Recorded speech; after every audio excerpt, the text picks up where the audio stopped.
Bismillahirrahmanirrahim. Alhamdulillahi Rabbil Alamin wa kafa. Mga kapatid sa pananampalatayang Islam, isang araw itinanong ni Abu Dharr radiyallahu anhu sa propeta sallallahu alaihi wasallam ano ang pinakamainam na buwan. At sinagot ng propeta sallallahu alaihi wasallam, wa afdalul ashhuri shahrullahi alladhi tad'unahu al-Muharram. Ang pinakamainam na buwan sa mga buwan ay ang buwan ng Allah na inyong tinatawag na Muharram. Kapansin-pansin na iniugnay ng Allah, na iniugnay ng propeta sallallahu alaihi wasallam ang buwan na ito sa Allah. Ito ay pag-uugnay na pagpaparangal at pagdadakila. Mga kapatid sa pananampalatayang Islam, hindi lingid sa ating kaalaman na sa buwan na ito ay napapaloob dito ang araw na ating tinatawag na Ashura.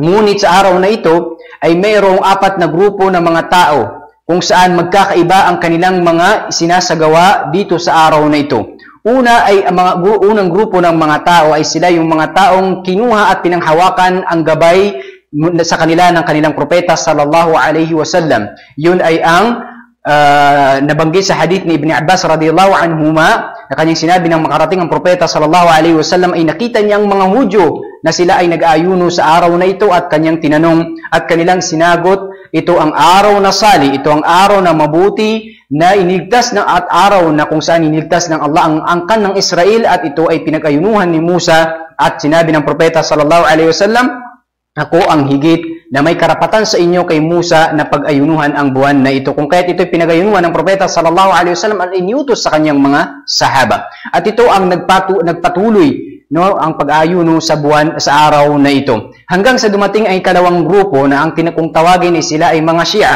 Kung saan sa araw na ito ay ginawa nila ang araw na ito na araw ng pagluluksa, araw ng kalungkutan, araw na kanilang pinaparusahan ang kanilang mga sarili sa pamamagitan ng kanilang mga kamay at sinusugatan nila ang kanilang mga ulo. Ito ang kanilang mga ginawa sa araw na ito. Pangalawa, pangatlong mga grupo ay mga tao na kanilang sinalungat itong mga Shia at itong araw na ito ginawa nila na araw ng kapiestahan.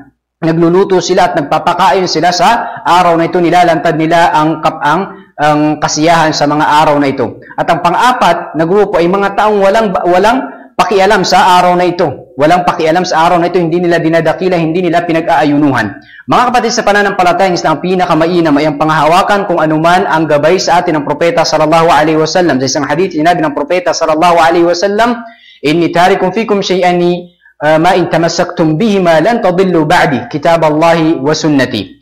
Meron akong iniwan sa inyo na 2 bagay, kung ito ay inyong panghahawakan, pagkatapos ko ay hindi kayo maliligaw. Ang kitab ng Allah ay ang aklat ng Allah, ang Quran at ang aking sunnah. Wallahu ta'ala alam wa sallallahu ala nabina Muhammad wa ala alihi wa sahbihi wa sallam.